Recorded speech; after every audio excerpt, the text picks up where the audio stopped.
There's something odd happening with California Governor Gavin Newsom. The Democrats' newest star set out with the goal of mocking Trump, but he found himself an unexpected audience. Nick Fuentes and the groypers. Welcome to American Covered. I'm Chris Chappell. Before we begin, I just want to thank all of you. Engagement has exploded ever since I asked you to leave a comment with the American flag emoji. I'm talking a couple of hundred comments an episode to thousands.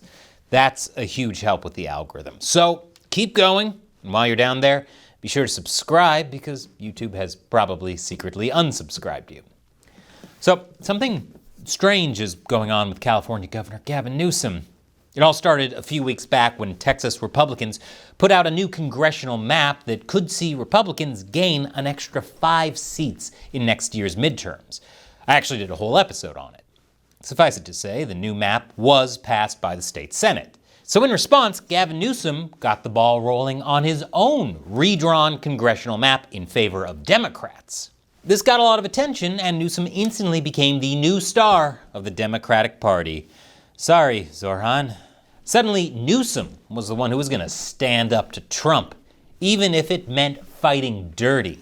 And maybe, just maybe, he'd be the one to run for president in 2028. But then, something changed. Newsom's official press office put out this tweet, telling Trump to back off in a way that was clearly meant to parody Trump's own writing style. It even had the trademark, "Thank you for your attention to this matter." Now, as a one-off joke, this could have worked.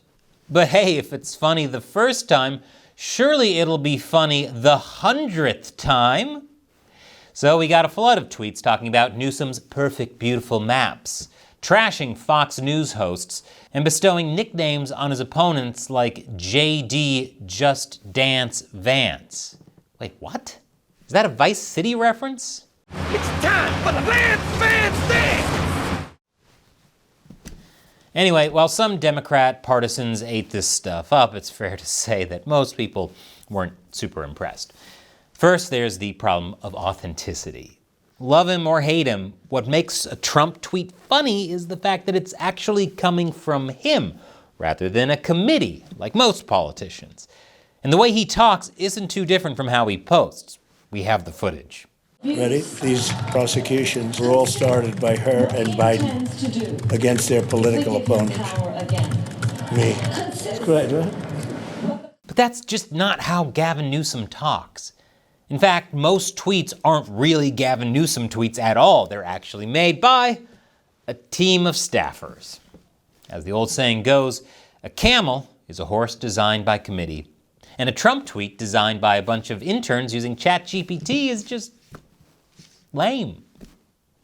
The second problem is that it's all kind of self-defeating. For example, we all know how much Trump loves celebrity endorsements like Kid Rock. And we know how much he loves AI slop.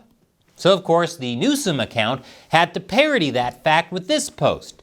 Kid Rock wants you to support Gavin Newsom, which is pretty hypocritical since Newsom tried to outlaw these sorts of AI election deepfakes back in 2024. And this doesn't even get into the account's strange tendency to punch left. When the US government acquired 10% of the company Intel, the Newsom office accused Trump of being a communist. Wait, communism's bad now? Jeez, and Dami can't catch a break. But seriously, is this the sort of branding Democrats want to run with? That Newsom is just a left-wing Trump? I thought their pitch was that Trump is crazy and that the Democrats are the adults in the room. Maybe they think this shtick is working because, well, the media says it's working. And who doesn't believe the media? Remember Kamala? Remember Brat? If you ask me, it sounds like these people just fell out of a coconut tree. But as cringe as all of this may be, things get a lot darker. You see, the Newsom office retweeted this post comparing a young Gavin Newsom to Donald Trump when he was in high school. So, this is what we in the business call physiognomy posting. On the surface, it seems petty, but historically and in online discourse, it's a callback to phrenology. That's the idea that you can judge a person's character by the shape of their skull. Basically, it said your skull decided if you were a good or a bad person. And this was a big part of what's called scientific racism. Am I overreacting to a stupid meme? Maybe. But then this happened. A day after that post, the official Gavin Newsom account took a shot at potential rival J.D. Vance by reposting a similar meme from an account that goes by the handle Young Putin. Turns out Young Putin is a groyper account.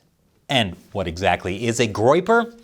Well, to put it simply, these are fans of Nick Fuentes, a controversial political streamer known for a lot of things.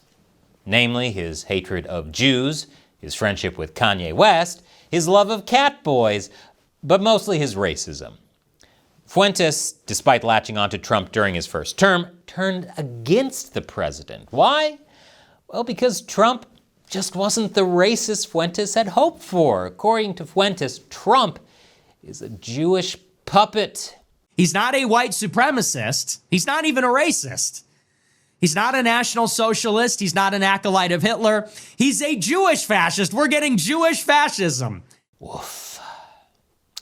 Trump's friendliness toward Jews, combined with Democrat-led protest over the Gaza war, led Fuentes and his supporters to drift into the Democrat camp, promising to hand the 2024 election to Kamala Harris. Roll the clip. I'll take all my followers and I'll go to Michigan and we'll do things I won't disclose now. And maybe we'll prevent 10,000 people from voting that otherwise would have voted Republican. And they say, you'll hand the country to Kamala. I know. And good. Well, that didn't work out. But Fuentes and his supporters are still voting blue no matter who. This time, they've thrown their support behind Gavin Newsom. Aryan. Look at this Aryan. If you don't like Gavin Newsom, you're kind of like gay. I just don't know what to tell you. So the groypers have latched onto the Newsom campaign. And echoing Newsom's physiognomy check, their hatred is being directed toward J.D. Vance. And not just due to Vance being a chubby gamer boy. No, it has to do with his Indian-American wife, Usha, and their mixed-race family. We've seen countless posts highlighting Newsom's picturesque white American family in contrast to Vance's race mixing. How Vance's family is proof that he hates white people and stuff like this.